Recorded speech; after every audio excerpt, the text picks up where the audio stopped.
Ladies and gentlemen, you don't wait for power, you build it. That's the truth they never taught you in school, never whispered in your ear when you were young. You sat there, maybe with dreams in your chest and fire in your heart, but somewhere along the way, someone told you to wait. Wait for the opportunity, wait for someone to notice, wait for the right time, but here's the truth. The ones who wait never lead. Power doesn't knock on your door with an invitation. Power is forged day after day in the silence, in the struggle, in the moments when no one believes in you but you. See, real power is not something handed down. It's not found in a title, a paycheck, or applause. Power is built when you decide to show up without a guarantee. It's built in the dark while others sleep. It's built when you choose to keep going, even when the voice inside your head screams for you to quit. It's not dramatic, it's not glamorous, it's daily, it's quiet, it's work, and that's why most never touch it. Because they're too busy waiting to be given something they haven't earned. You want to be the boss. Act like one before they give you the title. You want influence, start leading when no one's clapping. Too many people think power is something you get, but power is something you become. You don't have to be in the room to command the room. That kind of presence, real presence, comes from consistency, from discipline, from a refusal to bow down to fear. You build power every time you choose growth over comfort, responsibility over excuses. And don't get it twisted, building power doesn't mean being loud. It doesn't mean pushing people around. Real power is rooted in control of your thoughts, your emotions, your energy. It's the ability to hold your ground in the face of chaos. It's being unshaken when everything is shaking.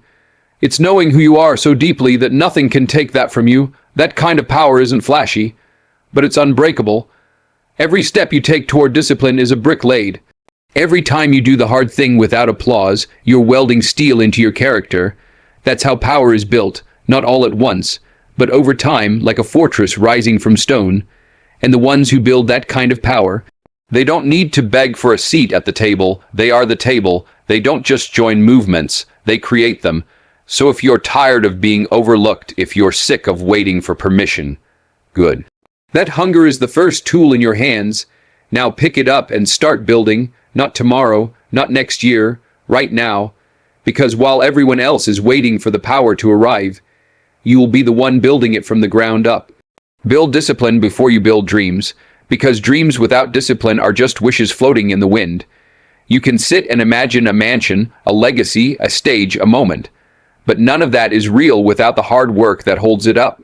And that hard work is discipline, not motivation, not excitement, not hype.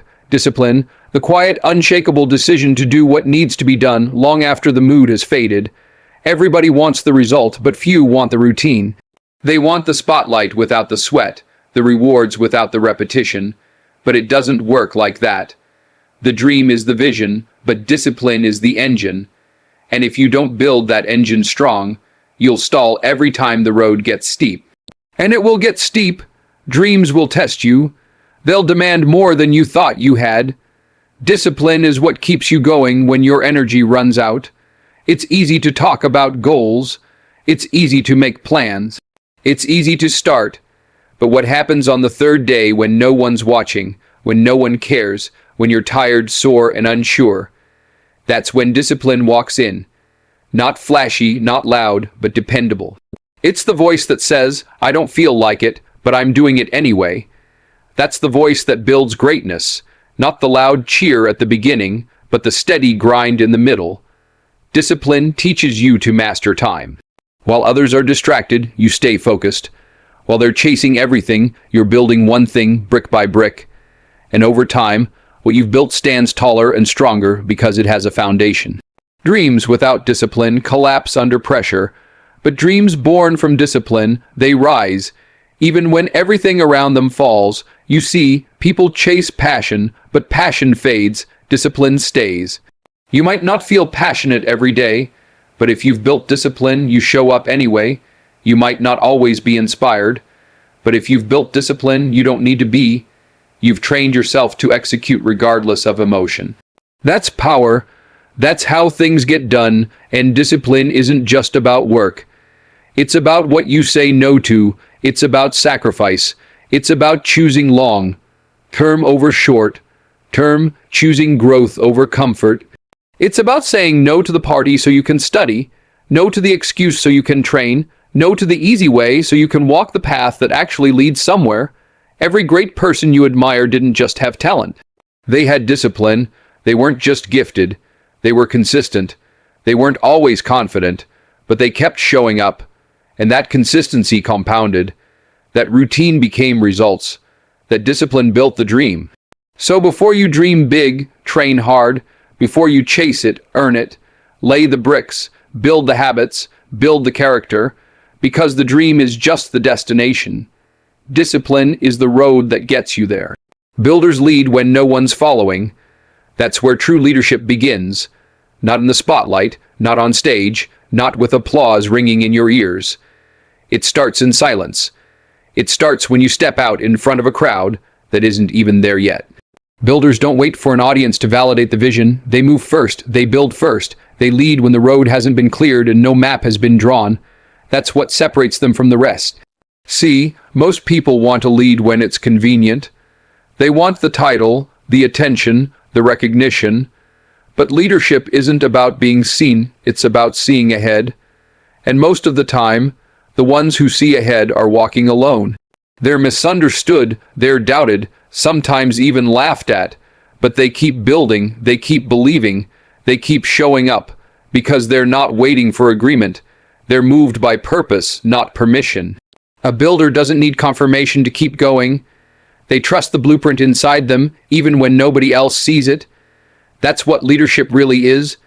The courage to move forward when no one's clapping, when no one's listening, when no one's standing beside you. You want to know who's really leading? Look for the one who's walking through the storm first without a crowd behind them.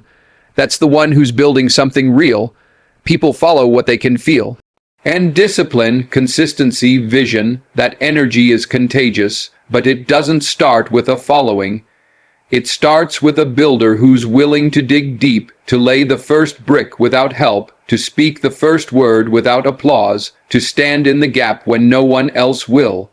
That's leadership, not standing on top of a finished product, but sweating in the dirt, hands bruised, heart steady, when it's just a dream and a shovel. And don't confuse being followed with being respected. There's a difference. Anyone can attract attention. Few can lead with substance. Builders lead with work, with action, with the quiet example of consistency. They don't ask for loyalty. They earn it. They don't demand obedience. They inspire belief. And that kind of leadership lasts. It doesn't fade when trends shift or when applause dies down, because it wasn't built on popularity. It was built on vision and grit. The hardest part of leading is walking through the valley alone, carrying a torch that hasn't lit anyone else's path yet. But that's the price of building. And when the time comes, when people finally look up and see the road you've carved, the vision you've made real, they'll follow not because you asked them to, but because you showed them what was possible. That's what builders do. They move first, they lead first, and they do it with no promises, no guarantees, just the quiet fire of someone who refuses to wait for the world to catch up. Legacy is built, not borrowed. It doesn't come from your last name, your followers, your money, or your connections. Legacy is earned in the shadows, in the moments when no one's watching, in the decisions that seem small but shape everything. It's not what you say you'll do. It's what you actually do over time when no one's paying attention and there's no spotlight waiting for you. Borrowed fame fades, borrowed strength weakens. But what you build with your own hands, with your own effort, that lasts beyond you. Too many people want to inherit greatness instead of earn it. They want to wear the crown without surviving the storm. They chase the image of success, not the substance. But legacy doesn't care about appearances. It only remembers what you built, the habits you repeated, the standards you kept, the people you lifted, the principles you refused to bend even when it cost you. That's what lasts, that's what echoes. You can borrow someone's style, someone's words, even someone's playbook, but you can't borrow their legacy. Legacy is the fingerprint of your character on the world. It's what people feel when your name is spoken in rooms you've never walked in. It's the stories that are told when you're not around. And those stories aren't shaped by big moments. They're shaped by consistency, by showing up, by doing the work again and again and again. Real legacy comes from choosing values over validation, from making tough calls when it would have been easier to compromise. It comes from lifting others when you had every excuse to focus only on yourself. It's built when you pass the credit and carry the blame. When you raise the standard not just for yourself, but for everyone around you. That kind of legacy can't be bought. It can't be imitated. It's grown, season by season, trial by trial, brick by brick. Most people want their name remembered. Builders want their impact remembered, because names fade, titles change, but the impact of someone who chose to build, who chose to lead, who chose to give instead of take, that sticks. That becomes the foundation for others to stand on. That's the kind of legacy that outlives trends, fame, and recognition. There's a difference between achievement and legacy. Achievement is what you get. Legacy is what you give. Achievement dies with you. Legacy survives you. It multiplies. It spreads. It becomes a culture, a standard, a mindset that other people carry forward long after you're gone. That kind of legacy demands sacrifice. It demands that you think long term when others only see today. It demands that you hold the line when it's hard, speak the truth when it's risky, and serve when it's inconvenient. You don't build legacy through one big moment. You build it in how you treat people, how you endure pressure, how you stay grounded when success tempts you to float. You build it by choosing to be real instead of being liked. You build it by building others while you're still building yourself.